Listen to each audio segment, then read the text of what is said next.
Klaim keberhasilan program wisata COVID-19 diungkapkan Gubernur Sulawesi Selatan, Nurdin Abdullah. Program ini berjalan lebih dari 1 bulan dengan sistem karantina berbasis wisata di hotel bagi para pasien hingga orang dalam pemantauan yang berpotensi terpapar COVID-19. Program wisata COVID pun dijadwalkan tidak akan lagi menerima pasien pada 6 Juni 2020 mendatang. Wisata COVID itu kita berhasil menyelamatkan 750-an loh, ya. Itu kalau itu kita tidak lakukan 750 bisa terpapar, ya.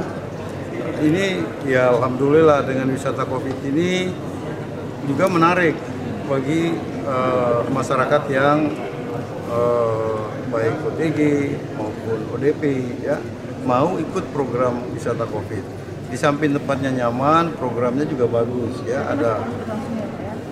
Ya, makanya itu saya bilang tadi 740 orang lagi ini kita lagi nyari ini. Kalau ini semua udah masuk ke dalam, kita udah bisa longgarkan.